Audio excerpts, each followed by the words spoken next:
Hey there, Scorpio. Welcome to your reading for the week of November 21st. This week, I want to thank everybody who has and for checking out astrojar.com. I've been telling all the other signs how I've received a bunch of feedback from a bunch of the other readers, and they are all very appreciative of, everybody who's checked them out, who's subscribed, and everything like that. So I really appreciate all of you doing that, because that was the goal of the site in the first place. So thank you for doing that. But let's see what is coming in for you this week. And definitely needing to get started on something, I would say, for sure. Actually, it looks very interesting. It's been kind of like a weird week, I would say, for everybody. A bunch of weird stuff coming up. I don't know how else to say it. You start off with the Fool card coming up first. Fool in the reverse, for me, is not getting started on something that you need to get started on. Hesitating, or not really being too sure of what to do. So I would say,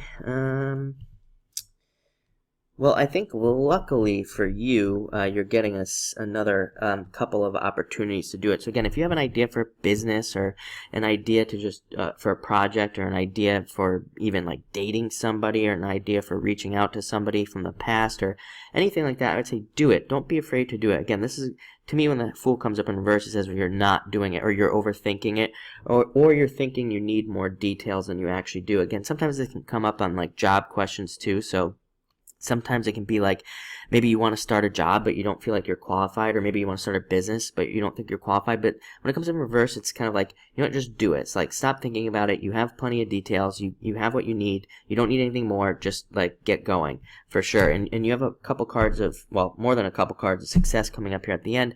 So I think that you're more than capable. You have the Two of Spades coming up next. A lot of signs have had this card this week, and I've switched the deck like 4 times. So I know that it's not like a card that's sticking or anything like that. Definitely a card of, like, to me, I think what I've been telling everybody else as well is that it's like a card of shedding layers, a card of transformation. A lot of people are transforming. You have a 9 of Diamonds coming up here as well. So I think very much that a lot of you are kind of taking things to the next level in your life, and you're just like letting go of old stuff. It's almost like I think people have gotten to a point of also just like realizing what they need and what they don't need, and so I think you've realized that you don't need certain things, and you're just getting rid of them, whether it's people or things or feelings or whatever. You're just getting rid of a lot of stuff. Next, you have a Jack of Hearts coming up.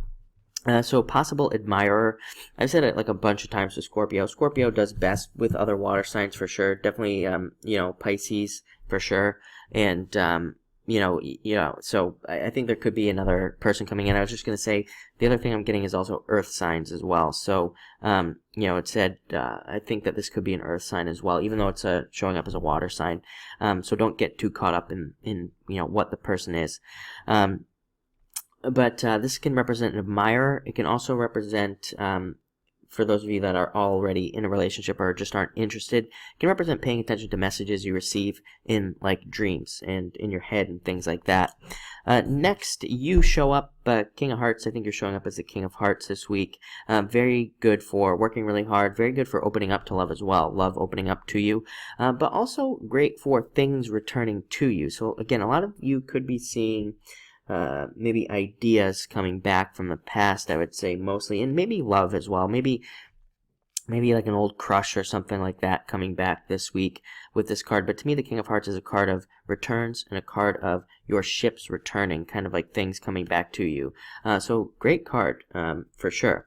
Next, you have the 9 of Diamonds. This card represents newness. To me, it's my card of newness, new things coming in, new jobs, new businesses, promotions, moving to new locations, traveling to new locations you've never been to, and it's just a great card. It can even represent inheritances, large sums of money coming in for you, and it can also represent the opposite. It can represent spending money to make money as well. So if any of you are involved in like business or anything, it can represent spending money on marketing and things.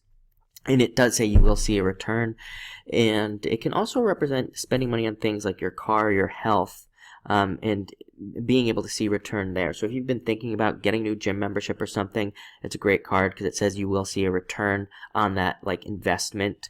It's also great for, again, spending money on your car. So if you think there's something wrong with your car, this is like a card that says spend money on it, because chances are if you don't fix it now, what else do we have here? Yeah, if you don't fix it now, there could be some issues. So definitely take care of that. And you end with the Seven of Diamonds, worrying about money. These are mostly old worries, old fears that we have about money that we need to let go of anyway. So let those fears go. But looks like a great week. Definitely one of the better weeks for out of all the signs so far. So enjoy it, and thank you for watching.